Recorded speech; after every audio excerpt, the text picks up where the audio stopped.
Buenos días, amados hermanos, que el Señor les bendiga a todos.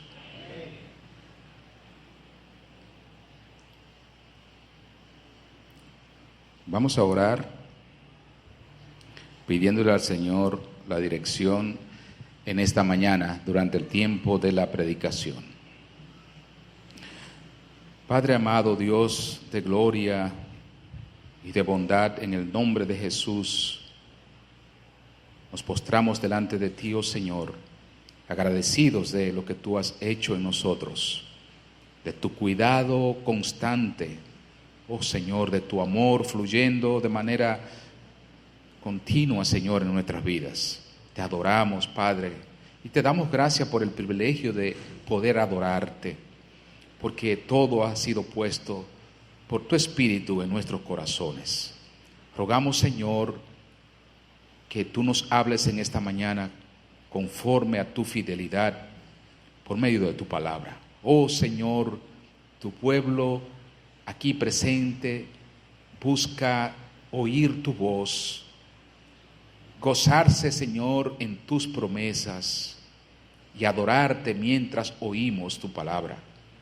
Oh Señor, háblanos y que en todo tu nombre sea exaltado y glorificado en nuestras vidas, en el nombre de Jesús. Amén.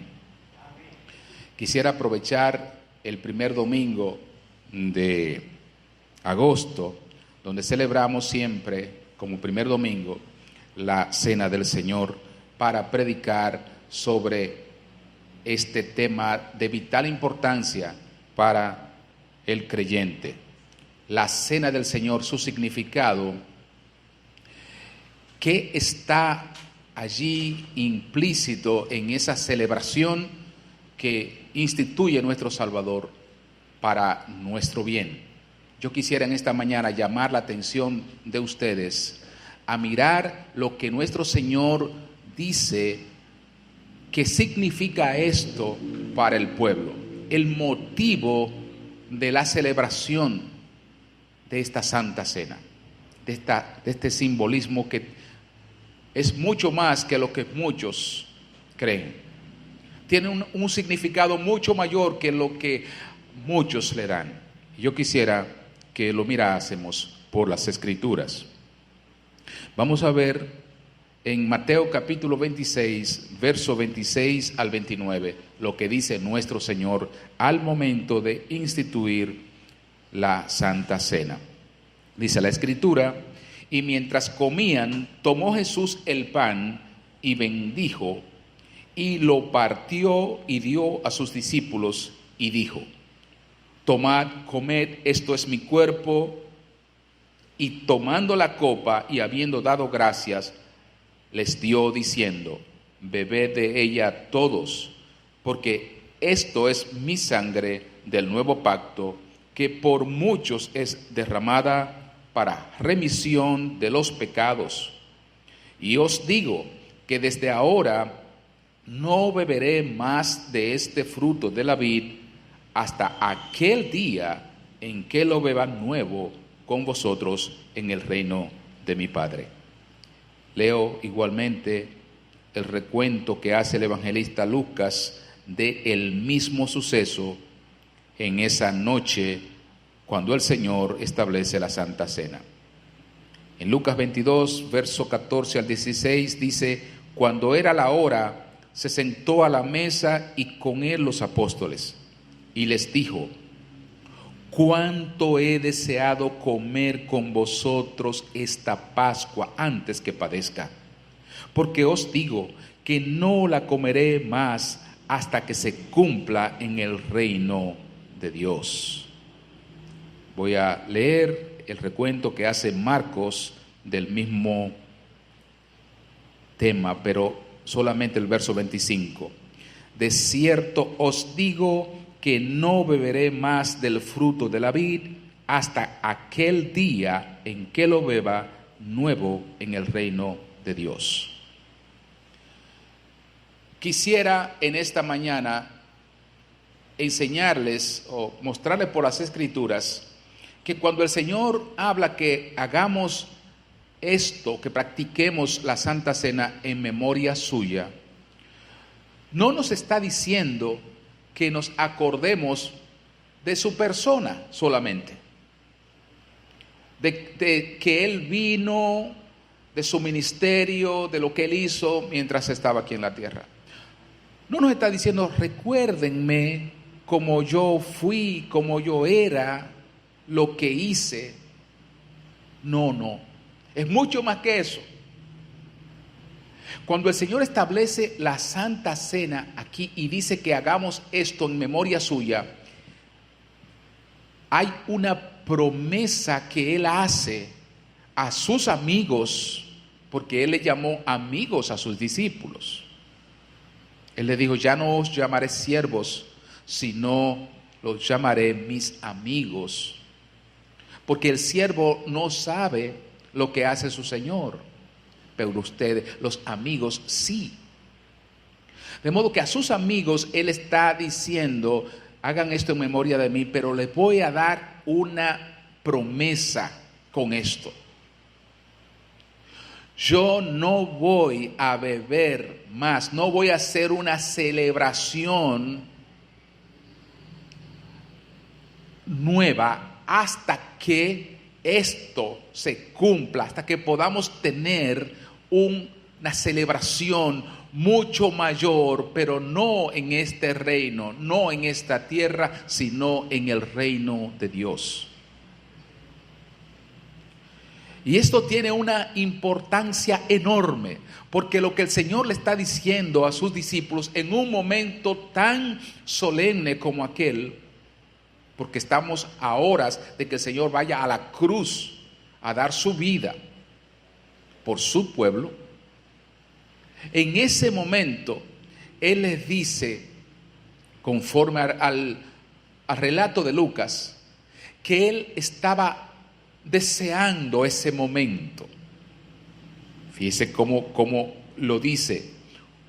Cuánto he deseado comer con vosotros esta Pascua antes que padezca. Pero Señor, tú estás a horas de ir a la cruz. Tú estás en momentos de sufrir los mayores vejámenes, injurias y dolores, no solo de parte del mundo, no solo de parte de los gentiles, los romanos que lo iban a bofetear, lo iban a golpear, a azotar por todos lados, sino que Él estaba a momentos, a horas de recibir sobre Él la ira de Dios. Dios lo iba a castigar en su cuerpo. Dios lo iba a quebrantar. Dios iba a cargar el pecado de su pueblo sobre Él. Era un momento terrible que se acercaba para la vida de nuestro Señor y Salvador. Pero en ese momento, cuando Él sabe que solamente faltan horas, Él se regocija y dice, cuánto he deseado disfrutar de esta cena antes de yo ir a la cruz, antes de yo ir a padecer. Y nos hacemos una pregunta: ¿cuál era la razón, digamos, la causa que provocaba en el Señor ese deseo de disfrutar con sus discípulos esa última cena?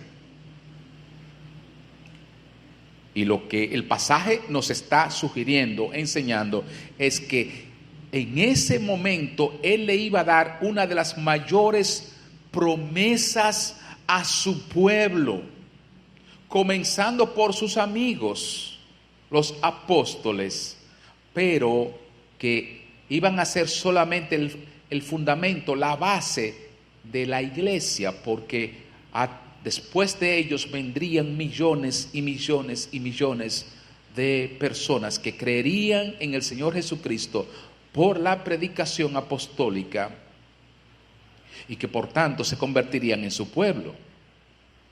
En ese momento el Señor está presto para darle a su pueblo una de las mayores promesas.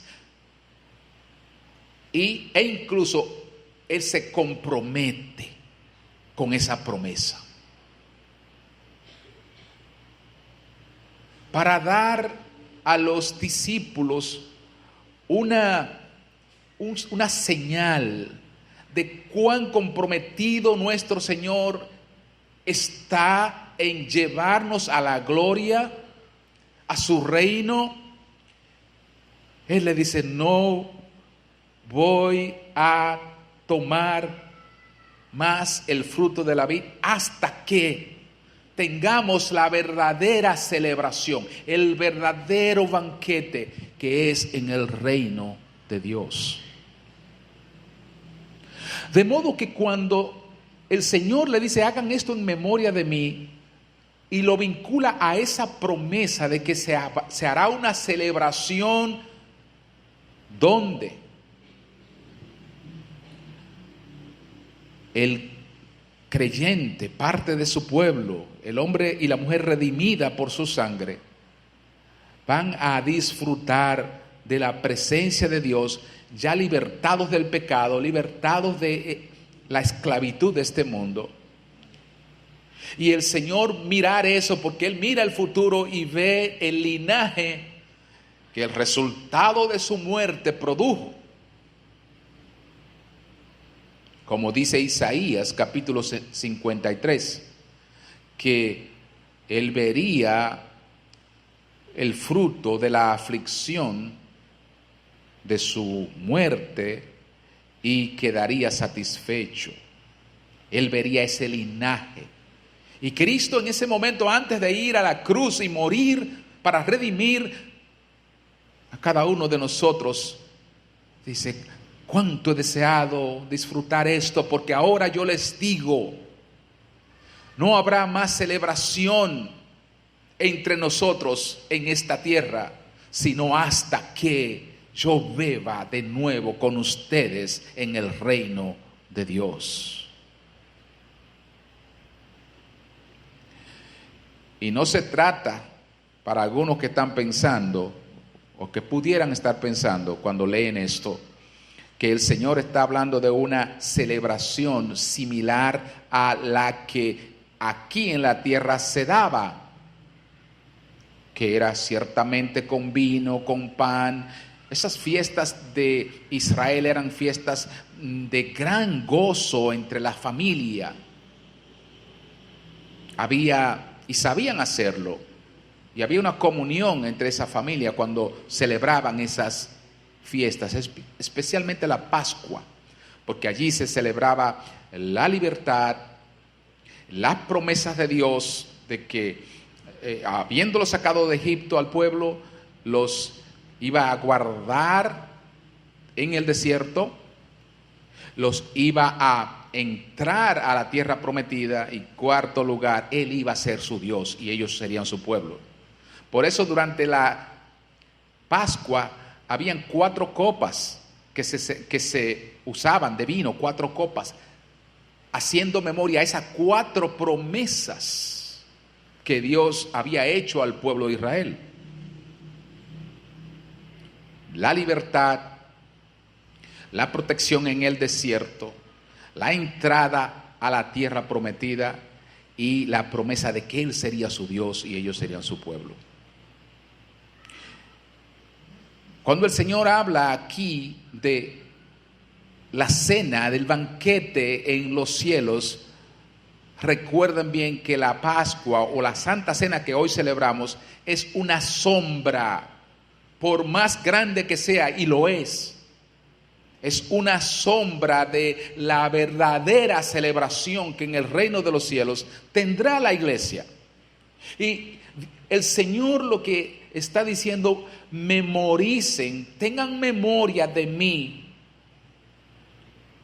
pero no solamente de mí como persona, sino de mis promesas.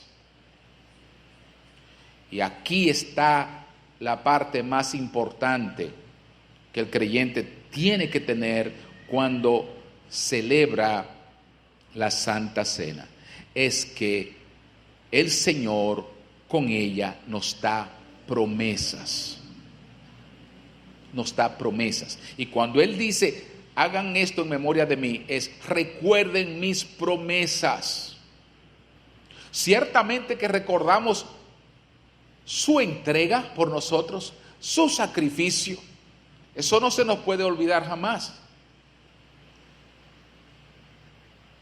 Pero Él quiere que tú y yo nos acordemos de sus promesas. Y ahí está una de las mayores promesas, que aquel que es parte de su pueblo y que por tanto tiene derecho a participar de la cena del Señor, no se contente solamente con la celebración presente, sino que ponga su mirada en el futuro, en aquella celebración que está vinculada a tu ser parte del pueblo de Dios ahora. Ponga tu mirada en aquello, porque esto es simple comparado con aquello. Esto es una figura, es para tener recuerdo de las promesas de Dios. Que recordemos que Él es fiel y Él dice, mira, para que sepan, no voy a tomar más, no voy a usar el fruto de la vida hasta que estemos juntos en el reino de Dios. Y yo empeño, es como si el Señor está diciendo, yo empeño mi palabra con ustedes, mis amigos, a los que le he pedido que dejen todo en este mundo, a los que le he pedido que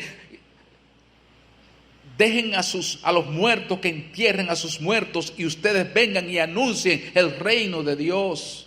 A ustedes yo le he pedido que se nieguen a sí mismos y me sigan.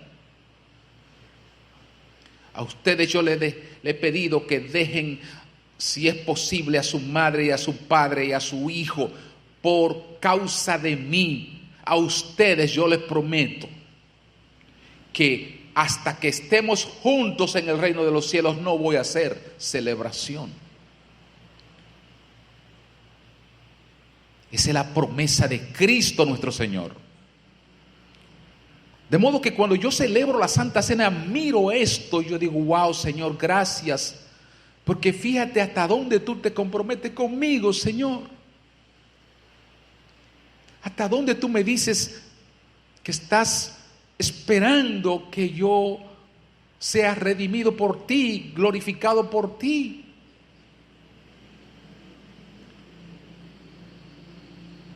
Y miremos entonces algunas de las promesas que el Señor le hizo a sus discípulos para que nosotros tengamos memoria toda vez que usamos los símbolos de la Santa Cena. Tengamos memoria de lo que Él les habló a sus amigos y nos habla a nosotros. Por ejemplo, el Señor le dice a sus discípulos en Juan 14, verso 1 al 3, no se turbe vuestro corazón. ¿Creéis en Dios? Creed también en mí. En la casa de mi Padre muchas moradas hay. Si así no fuera, yo os lo hubiera dicho. Voy pues a preparar lugar para vosotros. Y si me fuere, aquí viene una promesa, varias promesas juntas. Cuando me fuere, es como decirlo a sí mismo. Cuando me fuere y os prepararé el lugar, vendré otra vez y os tomaré a mí mismo para que donde yo estoy, vosotros también estéis. Cuando nosotros hacemos memoria de la Santa Cena y recordamos que Él dijo, no voy a celebrar, no voy a tomar el fruto de la vida hasta que lo tome junto con ustedes, recordemos esto. Igualmente, Él dijo, vendré otra vez. No se turben, no tengan ansiedad, no se preocupen por lo que pueda estar pasando en el mundo. Yo voy a volver. Y gloria al Señor por las promesas de Cristo. Porque este mundo es pasajero, este mundo pasa rápido, nuestra vida pasa rápido. Pero él dijo, el cielo y la tierra pasarán, pero mis palabras nunca pasarán. Nunca. Eso es tener memoria de él. No es de que él existió hace 2000 años solamente. Es que sus promesas están ahí latentes. Y él mismo está esperando ese momento cuando él cumpla todas sus promesas a aquellos que fueron sus amigos de manera directa, que lo vieron a él, a Pedro, a Juan, a todos los apóstoles, pero también a nosotros que hemos confesado su nombre, que en estos últimos días estamos hablando de él, que estamos peleando con la batalla por la fe, que estamos educando a nuestros hijos en su temor, trayendo a nuestros hijos aquí, predicándole a nuestros amigos. Nosotros somos los amigos igualmente. Somos parte de ese pueblo que el Señor ha adoptado para Él. No se turbe vuestro corazón. No crean que esa palabra solamente es aplicable a aquellos amigos que vieron a nuestro Señor. No, es aplicable a ti y a mí hoy en día.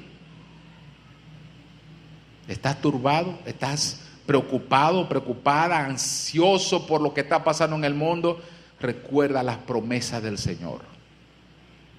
En Juan, en el mismo capítulo, verso 18 y 19, el Señor le dice a ellos: no los dejaré huérfanos, vendré a vosotros. Todavía un poco y el mundo no me verá, pero vosotros me veréis. Porque yo vivo, vosotros también viviréis. Cuando los años van pasando y vamos envejeciendo, Salomón dijo a esos años, o previendo lo que pasa en esos años, le dijo a los jóvenes: acuérdate de tu Creador en los días de tu juventud, antes que vengan los días malos en los cuales digas: no tengo en ellos contentamiento, en la vejez. Porque la vejez, en la mayor parte de los seres humanos, ciertamente que provoca o produce cierta amargura, la propia carga de los años, producen desánimo. Las fuerzas se agotan, hasta moverse es un poco pesado. Y el autor sagrado dice: acuérdate del Señor antes de que vengan los días malos. Pero el creyente, cuando tiene memoria de lo que el Señor ha prometido, no importa si le llegan los años, no importa si llega la vejez, el creyente recuerda las promesas de Cristo. Y entonces dice como Pablo cuando enseña que si este tabernáculo terrestre se deshiciere, tenemos en los cielos un edificio no hecho de manos, que mientras este hombre terrenal se va desgastando, el interior va creciendo de gloria en gloria. ¿Por qué? Porque está afianzado en las promesas del Señor, y no importa si envejece y no importa si llega el momento de partir, su vida, como dijo el Señor aquí: porque yo vivo, vosotros también viviréis. Y como leía el hermano Carlos, el Señor dijo que el que comía de su cuerpo viviría eternamente. nunca morirían. No, porque ya estamos pegados a aquel que nos dio esas promesas, el Señor Jesucristo. Sus promesas, hermano, deben ser lo que esté moldeando nuestra mente, nuestra forma de pensar. Tiene que ser las promesas del Señor. En Lucas 22, verso 28 al 30, el Señor le hizo una promesa igualmente a sus discípulos y le dijo: vosotros sois los que habéis permanecido conmigo en mis pruebas. Yo pues os asigno un reino, como mi Padre me lo asignó a mí, para que comáis y bebáis a mi mesa en mi reino, y os sentéis en tronos juzgando a las 12 tribus de Israel. El Señor en esta vida no nos ha prometido una vida de victoria, ni libre de adversidad ni de aflicción. Más bien, Él nos dijo claramente, le dijo a sus amigos allí, a los apóstoles: en el mundo tendrán aflicción. En este mundo el Señor no ha prometido nada que sea para, digamos, agradar a tu cuerpo acá. Él te demanda que tú te niegues a todo aquello que es atractivo a el mundo, a todo. Y que si hay algo que te está llamando la atención, por causa de él, tú lo abandones. Pero en el reino de los cielos, en el reino que viene, las cosas que Él ha prometido a su pueblo, solamente Él la puede dar. Y fíjese algo maravilloso: todas estas promesas que el Señor hace a su pueblo dependen de Él y solamente de Él. Él es el que se compromete: porque yo vivo, vosotros también viviréis. Yo os asigno un reino. Él es el causante. Él es el que de donde nacen las promesas. Él promete, pero porque puede hacerlo. El que cree en mí, aunque esté muerto, vivirá. Hermano, la humanidad no tiene otra esperanza. No hay nadie que haya hecho promesas como Jesucristo nuestro Señor. Nadie. Ningún sabio, ningún filósofo, gloria a Dios, ningún filósofo, ningún científico, ningún gurú religioso. Imagínese a Buda, a Confucio, la gente que es famosa en el Oriente. ¿Cuál de ellos? A Mahoma. ¿Cuál de ellos ha hablado con autoridad y dado promesas en sus generaciones? Nadie. Ninguno. Y si hay algún loco que haya podido decir que era algo, la historia lo destapó, lo descubrió. Dice, porque sus argumentos se vieron que eran falsos, que no se cumplieron. Pero hermanos, aquí viene lo maravilloso de las promesas de Cristo. Todas sus promesas, primero, son imposibles para un ser humano cumplirlas. ¿Sí? Lo que digo es imposible que un ser humano cumpla las promesas que Dios, que el Señor Jesucristo hace. Nadie puede prometer que te va a resucitar después de una persona haber muerto miles de años. Bueno, por 4 días que muera, no importa. El que murió, murió. Nadie se atreve en su justo juicio, un ser humano, decir, cree en mí y tú vas a resucitar si tú crees en mí. No ha habido nadie, excepto Jesucristo. Solo Él. Las promesas que Él ha hecho son de una trascendencia única. Nadie ha podido prometer eso. Pero no solamente que lo ha prometido, sino que su promesa dependen de Él. Eso es lo más importante. Que el cumplimiento de las mismas depende de su voluntad. Y Él ha dicho, yo haré esto. Por eso cuando Él le dice a sus discípulos, yo no voy a beber el fruto de la vid hasta que lo bebamos juntos allá.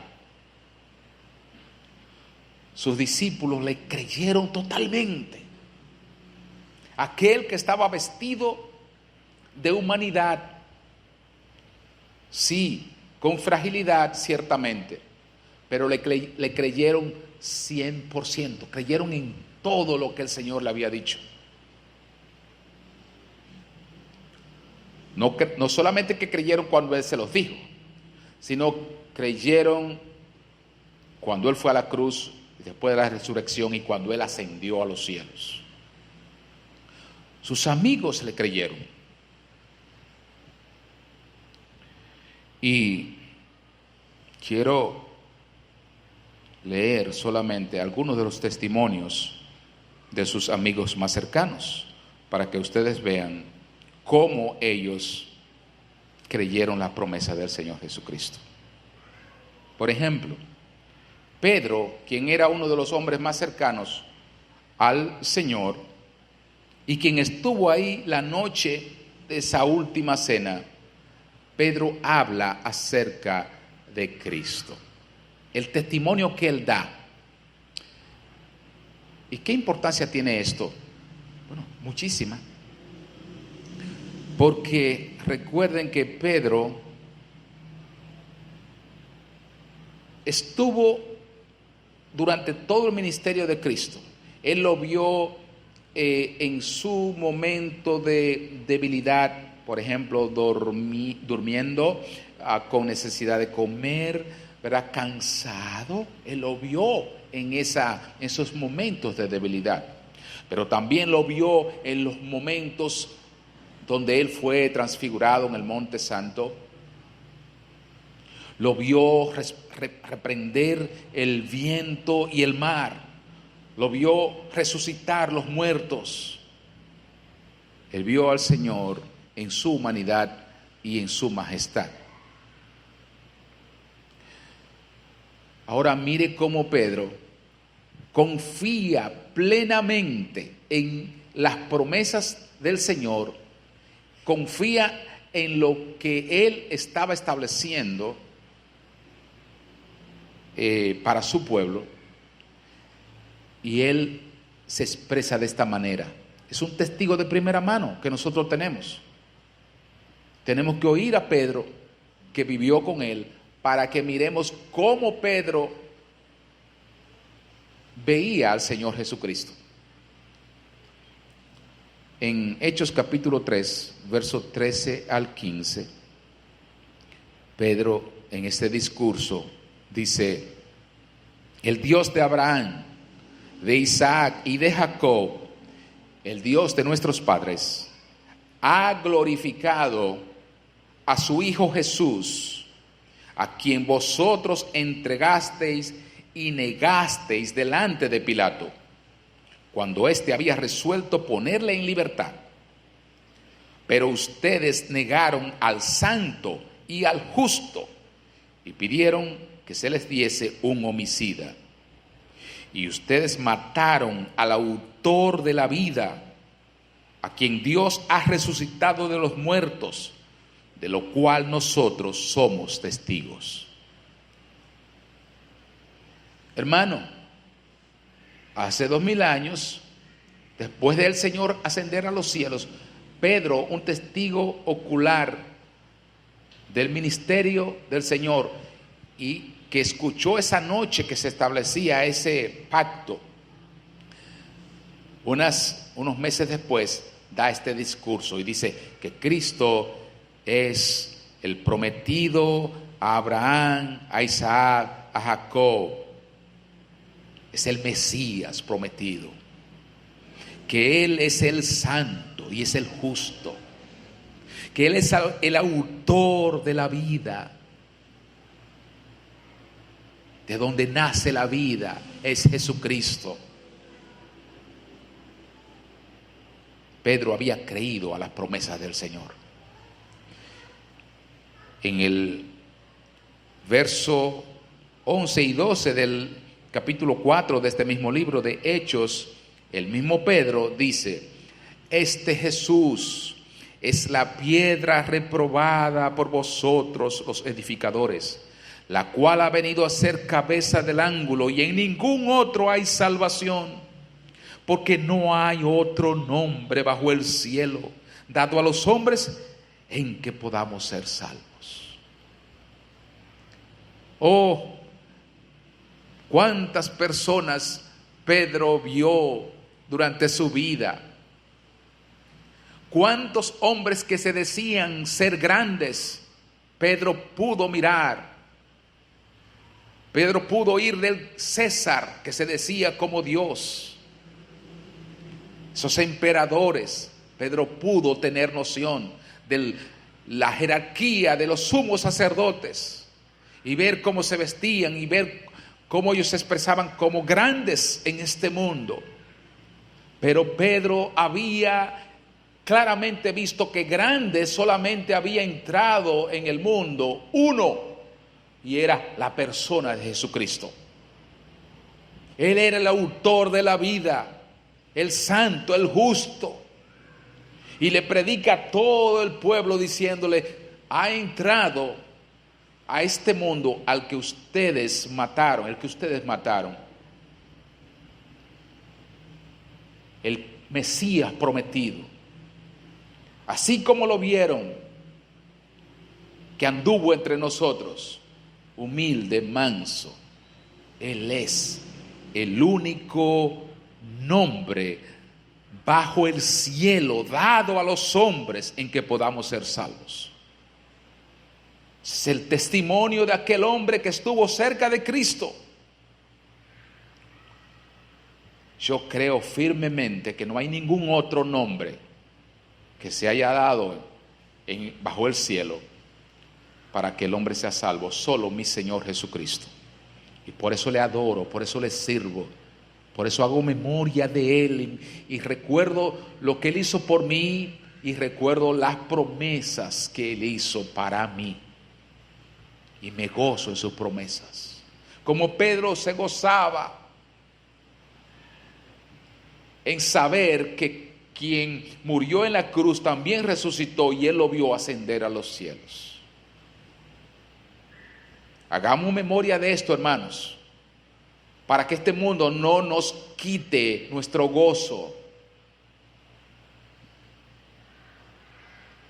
Porque nuestro gozo está en la persona de Jesucristo y en sus gloriosas y únicas promesas.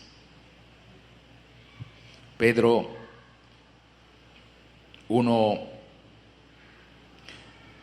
treinta y pico de años después de este primer discurso, pasaron los años, pero no importa que pasaran los años, Pedro seguía teniendo la misma opinión, el mismo criterio, el mismo convencimiento acerca de la persona de Cristo. El Señor le dijo: yo voy a volver, vendré a vosotros. Y entre el primer discurso de Pedro y este que vamos a ver ahora, esta declaración, han pasado alrededor de 35 años. Pero mire lo que dice Pedro todavía acerca de Cristo. En Primera de Pedro, capítulo 2, versos 21 al 24, dice en la carta que estamos estudiando los martes a propósito: Pues para esto fuisteis llamados, porque también Cristo padeció por nosotros, dejándonos ejemplo para que sigáis sus pisadas, el cual no hizo pecado, ni se halló engaño en su boca, quien cuando le maldecían no respondía con maldición, cuando padecía no amenazaba, sino encomendaba la causa al que juzga justamente, quien llevó él mismo nuestros pecados en su cuerpo sobre el madero, para que nosotros, estando muertos a los pecados, vivamos a la justicia, y por cuya herida fuisteis sanados. 30 y pico de años después, Pedro dice: yo sigo esperando a mi Señor. Él sigue siendo el mismo que me prometió que vendría. Él llevó mi pecado. Los años han transcurrido, pero Él sigue allí. Yo sé que Él va a venir. Alguien que no estuviera convencido, alguien que no estuviera claro de que el Señor era lo que Él dijo ser, después de 30 años hubiese abandonado el camino. Pero Pedro sigue allí hablando de la grandeza de aquel al que conoció 30 y pico de años antes. Y sigue diciendo: Él llevó mi pecado sobre el madero, para que nosotros, estando muertos a los pecados, vivamos para Él. Gloria a Dios. Y en su segunda carta, Pedro dice acerca de Cristo, una vez más, 30 y pico de años después. En el verso 16 del capítulo 1 hasta el 18, porque no os hemos dado a conocer el poder y la venida de nuestro Señor Jesucristo, siguiendo fábulas artificiosas, sino como habiendo visto con nuestros propios ojos su majestad. Los años han pasado, sí, pero en mi memoria, dice Pedro, está claro que yo vi la majestad que hay en la persona de Jesucristo. Yo no estoy hablando fábulas, yo he visto. Y dice: pues cuando Él recibió de Dios Padre honra y gloria, le fue enviada desde la magnífica gloria una voz que decía: este es mi Hijo amado, en el cual tengo complacencia. Y nosotros oímos esta voz enviada del cielo cuando estábamos con Él en el monte santo. Estos testimonios de hombres como Pedro son importantísimos para la iglesia, porque ellos estuvieron allí y el paso del tiempo no disminuyó su fe, su amor, su gozo, su confianza en el Señor Jesucristo. No importa que pase el tiempo, no importa. El Señor cumplirá la promesa. No beberé más del fruto de la vid hasta que lo beba nuevo en el reino de Dios, con ustedes. Y ahí nos incluye a nosotros. Otro que estuvo tan cerca del Señor, de ese grupo íntimo, fue Juan. Y Juan habla acerca de la persona de Cristo con esta confianza. En Juan capítulo 1, verso 9 al 14, dice allí: aquella luz verdadera, refiriéndose al Señor, aquella luz verdadera que alumbra a todo hombre, venía a este mundo. En el mundo estaba y el mundo por Él fue hecho, pero el mundo no le conoció. Ahora, este habla unos casi 70 años después del Señor haberse ido a los cielos. Este ya era un anciano cuando da este testimonio, un anciano. Pasaron los años y el Señor no regresó durante la juventud de Juan. Y Juan siendo joven, y comenzaron a salirle canas y a envejecer y todo eso. pero su fe, su confianza y su amor por el Señor se mantuvieron intactos. ¿Y cómo así? Porque él no estaba engañándose a sí mismo. Él sabía, como dijo Pablo, en quién había creído. Él sabía a quién había visto, que no era, aunque revestido de carne y hueso como nosotros, pero sin pecado, no era un simple mortal. Era el Hijo de Dios, nuestro Señor.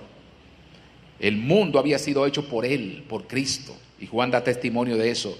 El mundo por Él fue hecho, pero el mundo no le conoció. A los suyos vino y los suyos no le recibieron. Mas a todos los que le recibieron, a los que creen en su nombre, les dio potestad de ser hechos hijos de Dios, los cuales no son engendrados de sangre, ni de voluntad de carne, ni de voluntad de varón, sino de Dios. Y aquel verbo, aquel hombre que yo vi, que palpé, fue hecho carne y habitó entre nosotros, y vimos su gloria, gloria como del unigénito del Padre, lleno de gracia y de verdad. Juan da testimonio de la grandeza de Jesucristo. Y se han pasado los años, envejecido, pero no importa, Él va a regresar. Sus promesas se cumplirán en mi vida y en la vida de todos aquellos que creen en su nombre. Él, en su carta, alrededor del mismo tiempo, año 90 y algo de la era cristiana, Juan dice en su primera carta, en el capítulo 4, verso 14 al 16, y nosotros hemos visto y testificamos que el Padre ha enviado al Hijo, el Salvador del mundo.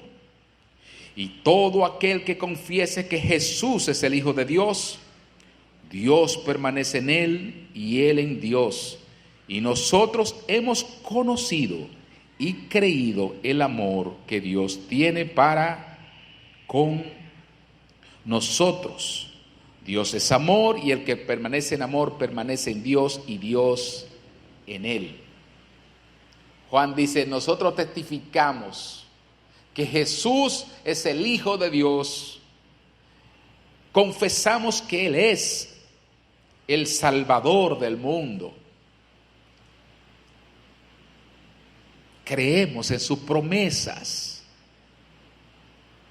Juan vio al Señor, Pedro vio al Señor, ellos vivieron con Él. Y oiga, pasó el tiempo, pasaron los años, estos hombres envejecieron y estuvieron gozosos y esperando la venida de aquel que les había prometido. Así es como el creyente debe vivir, confiando en aquel que prometió. Por último, yo quiero que ustedes miren el testimonio de Pablo. Pablo tuvo un encuentro con el Señor, directo. No vivió en los tiempos del ministerio del Señor, sino que nuestro Señor lo eligió a él como el apóstol para predicarle al mundo gentil.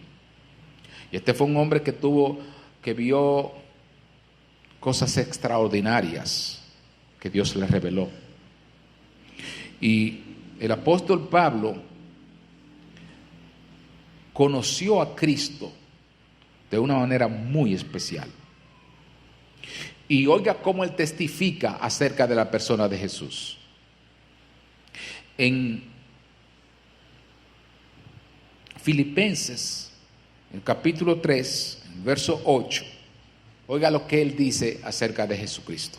Ciertamente, aún estimo todas las cosas como pérdida por la excelencia del conocimiento de Cristo Jesús, mi Señor, por amor del cual lo he perdido todo y lo tengo por basura para ganar a Cristo.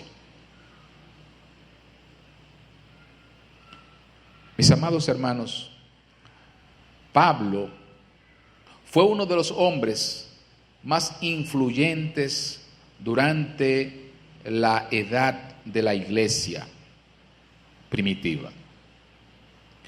Un hombre con unas características muy especiales, porque era un ciudadano del imperio, un ciudadano romano, pero era igualmente un hombre muy vinculado a el judaísmo por la formación que tenía en esa religión y también su trayectoria dentro de la misma.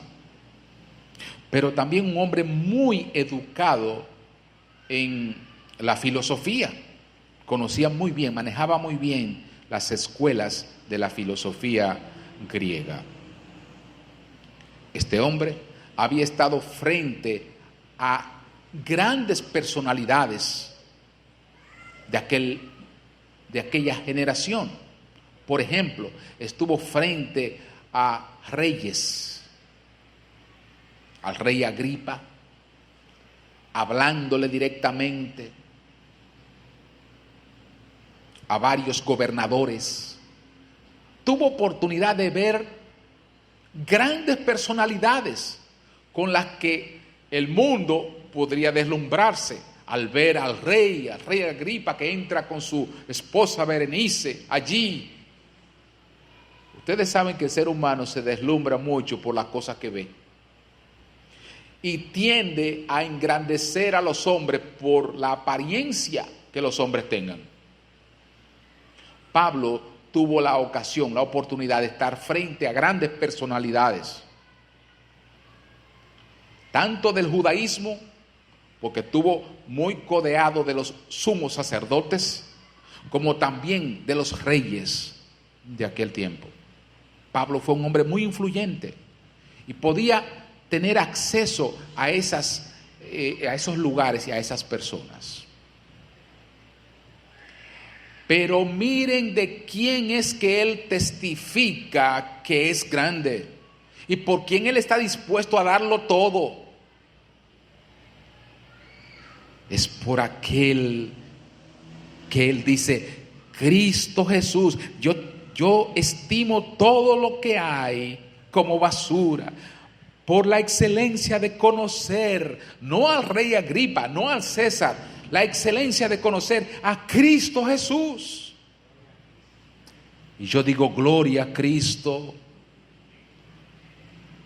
Oh, yo no quiero ver al César, César no significa nada.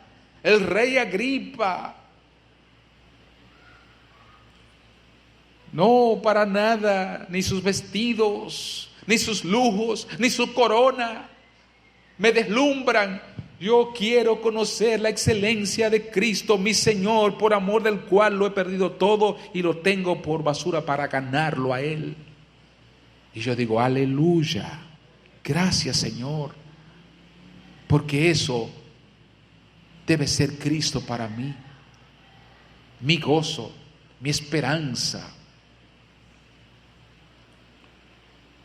Él escribe a Gálatas y le dice en el verso 20, capítulo 2, con Cristo estoy juntamente crucificado y ya no vivo yo, mas vive Cristo en mí.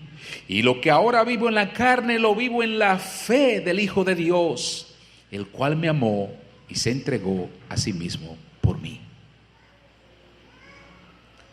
Todo es un testimonio de estos hombres que habían visto gloria de este mundo, que habían visto grandes personalidades,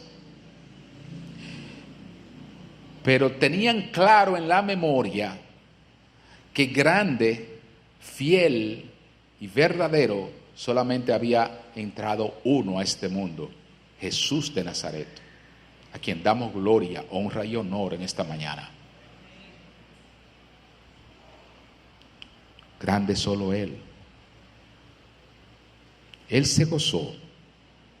El Señor Jesucristo se gozó en esa noche cuando instituía la cena del Señor, porque Él vio aquel momento futuro.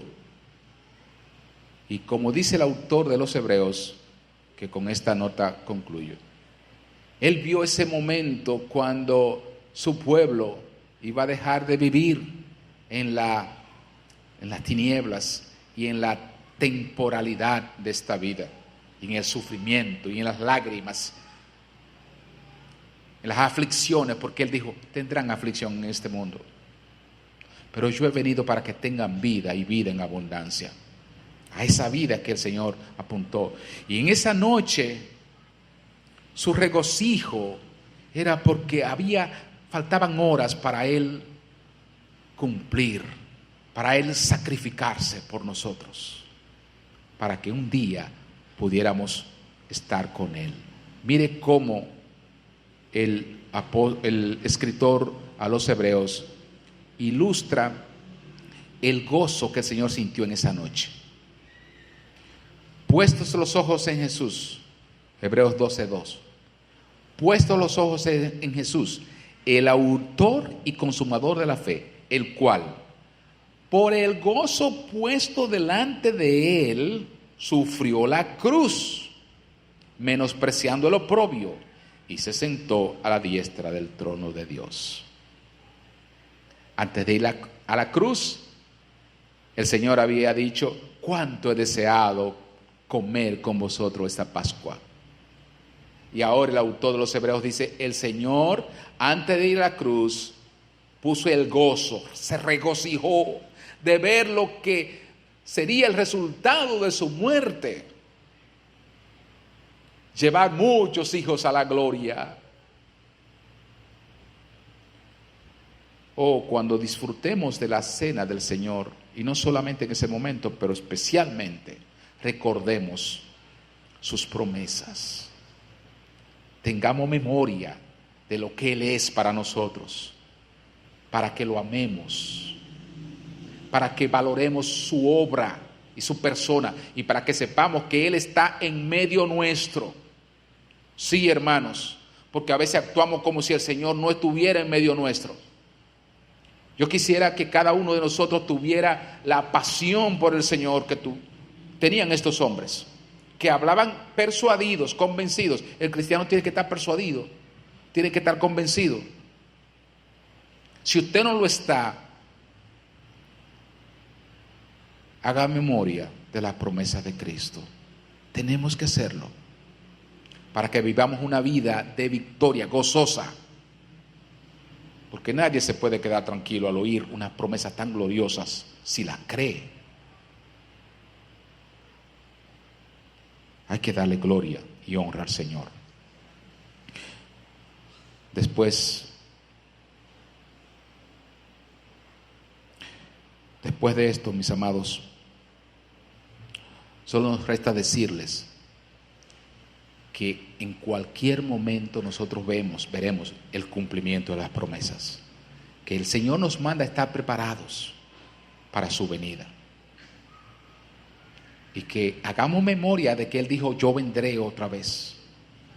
Eso debe estar pendiente en tu mente. Cuando vives, cuando te vas a acostar, ¿será esta la última noche? ¿Será esta? Señor, ayúdame a estar preparado para cuando tú vengas. Amén. Que Dios le bendiga, Dios le guarde. Nos vemos el martes, si así el Señor lo permite.